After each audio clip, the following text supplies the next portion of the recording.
Bonjour à tous, c'est Julia, j'espère que vous allez bien. Moi je suis hyper contente de vous retrouver dans cette nouvelle vidéo puisque ensemble on va ouvrir le calendrier de l'Avent livresque créé par la Once Upon a Book pour Halloween. Donc c'est sur le thème automne frissonnant. Il s'agit du grand calendrier de l'Avent puisqu'il contient les 16 paquets qui vont du 1er octobre au 31 octobre et j'ai tellement hâte de voir ce qu'il y a à l'intérieur.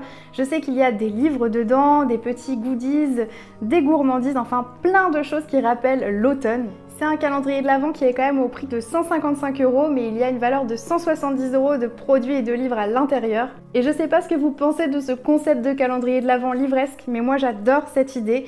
Donc on va pouvoir commencer, c'est parti.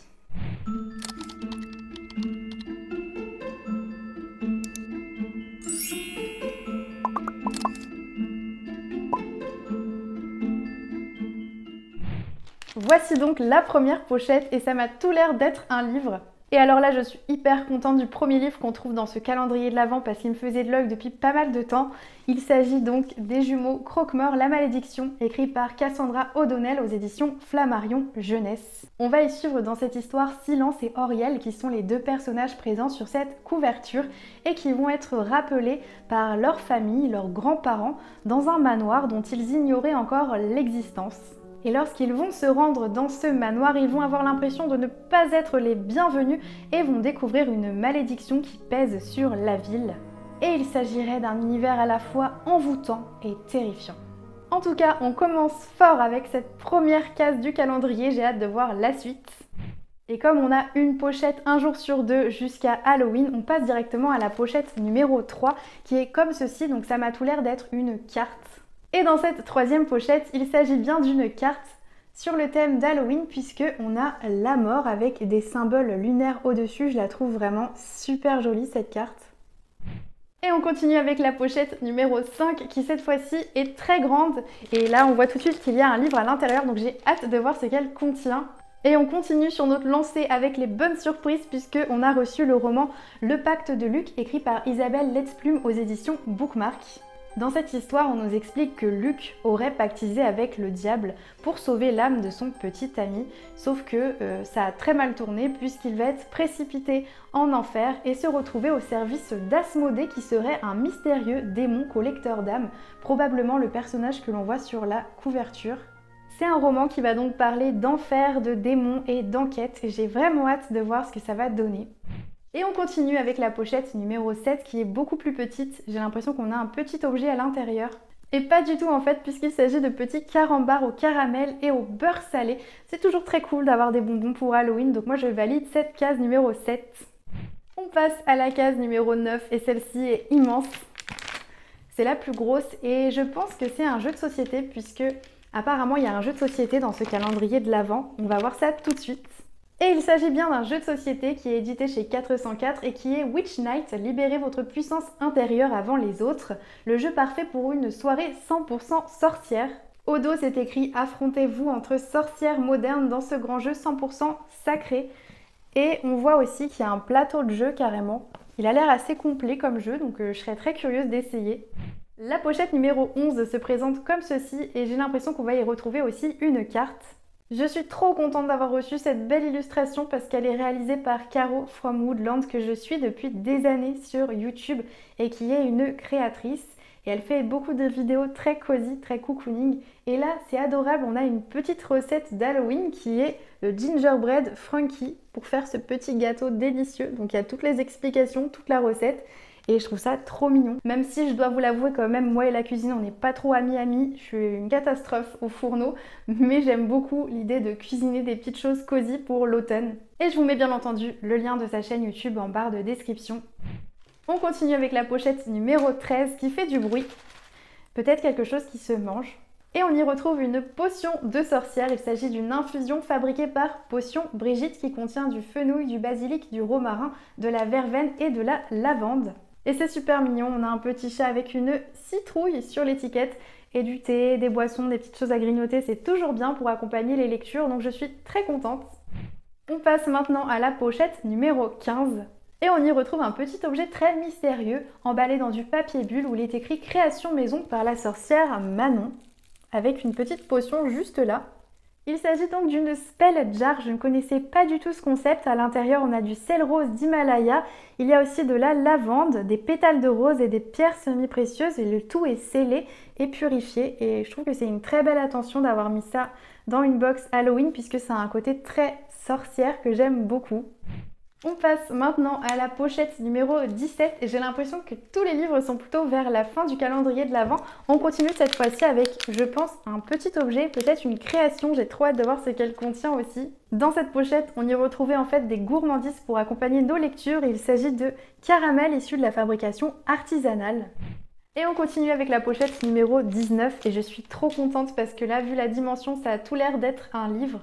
Si jamais vous entendez du bruit, c'est parce qu'il pleut dehors, donc ça tape contre les vitres. J'espère que ça vous dérangera pas. Et alors là, je suis tellement contente de cette pochette puisqu'on a du Cozy Mystery à l'intérieur. Et il s'agit de Le mystère de la table empoisonnée qui est écrit par Nikki Thornton aux éditions Michel Lafon. Et regardez cette couverture, elle est magnifique, j'adore l'ambiance. Cette histoire a l'air très cosy et excentrique à la fois puisqu'on va y suivre Evernio Carpinus, un jeune garçon qui serait malchanceux et qui va croiser sur sa route un chat noir nommé Belladone, un chat qui parle, et ce serait aussi ce chat un détective du monde magique qui serait en train de flairer un mystère puisque ce jeune garçon ne serait peut-être pas atteint de malchance mais peut-être sujet à un mauvais sort. Et quand on ouvre le livre, la première page sur laquelle on tombe c'est celle-ci. Ensuite, on va avoir une autre page illustrée qui est juste là.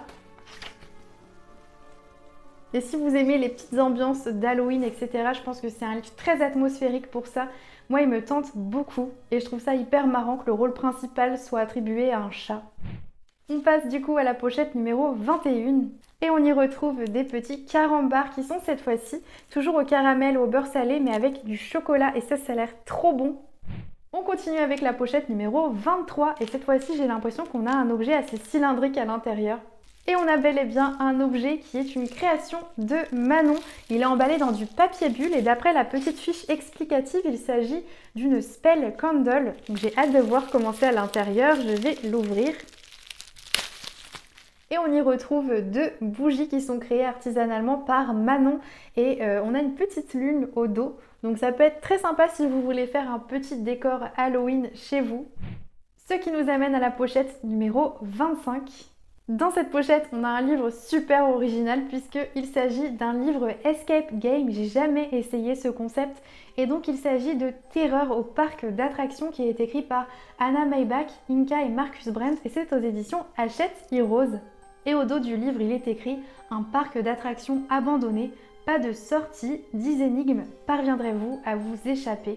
L'histoire de cet escape game, c'est qu'il existerait un parc d'attractions complètement délabré et qui posséderait son lot de secrets, puisque à l'intérieur, il y aurait une rumeur comme quoi il y aurait un meurtrier qui sévit dans ce parc d'attractions dans lequel personne ne s'aventure jamais.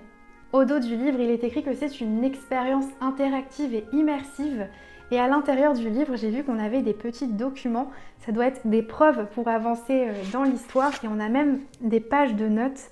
J'ai l'impression que ça va être super sympa. J'ai trop hâte de tester ça. On passe maintenant à la pochette numéro 27. Et je pense qu'on doit avoir du thé ou peut-être une infusion à l'intérieur. Et il s'agit bien d'un thé qui est créé par Potion Brigitte. On a toujours le petit chat noir avec la citrouille. Et dans ce thé, on y retrouve du thé vert, du gingembre et des écorces d'orange.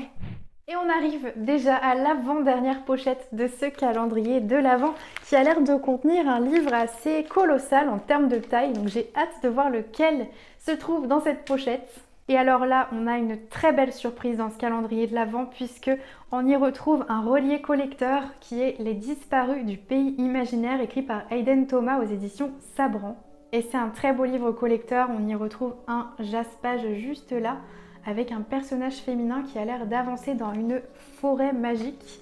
Quand on l'ouvre, on est plongé dans cette forêt et je vous montre la suite. Le livre est comme ça dessus, il est très joli. C'est l'histoire apparemment de Wendy, ça a l'air d'être inspiré de Peter Pan puisque Wendy a été portée disparue avec ses deux petits frères, sauf qu'elle va miraculeusement être retrouvée dans les bois 6 mois plus tard. Et un jour, lorsqu'elle est au volant de son véhicule, elle va apercevoir une forme gisant sur la chaussée et il s'agirait d'un jeune garçon appelé Peter. Il s'agirait donc d'un récit sombre et immersif de Peter Pan chargé de chagrin et de rebondissements haletants. Et au début de chaque chapitre, on a ces petites décorations qui reprennent bien le thème de la forêt. C'est un très beau livre mais qui a l'air assez poignant puisqu'on va parler de disparition, d'enlèvement et ça a l'air assez triste finalement. Et on arrive déjà à la toute dernière pochette de ce calendrier de l'Avent qui est la pochette numéro 31. Encore une fois, je pense qu'on va y retrouver un livre à l'intérieur. Et il s'agit encore une fois d'un très beau livre puisqu'on a reçu Memento Mori qui est écrit par Sandra Trinamé aux éditions Plume Blanche. Et cette histoire, elle commence de manière bien mystérieuse puisque un corps va être retrouvé dans une cave située à New York et ce corps serait recouvert de symboles grecs faisant référence à Hadès. Et nous, on va y suivre Mike Sullivan qui va enquêter sur ce meurtre et qui va se rapprocher apparemment de mythes antiques. On va aussi y suivre une faucheuse qui serait Ambre et qui est embauchée par la mort en personne et elle va devoir glaner l'âme de ce Mike. Et ça me rappelle La faucheuse de Neil Shusterman qui est une trilogie absolument incroyable. Et on nous dit aussi que Hadès, ce dieu antique, ne va pas du tout apprécier qu'un simple humain commette des meurtres en son nom. Et donc sur cette couverture, j'imagine qu'il s'agit de la faucheuse qui est embauchée pour glaner l'âme de Mike. En tout cas, j'adore le choix de ce livre pour la dernière case de ce calendrier de l'Avent et je trouve qu'au niveau des livres, on a eu des livres absolument géniaux.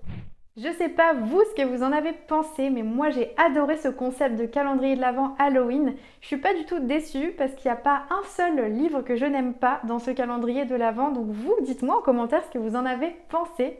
Et nous on se retrouve très vite pour une prochaine vidéo. Je vous souhaite de merveilleuses lectures et je vous dis à bientôt!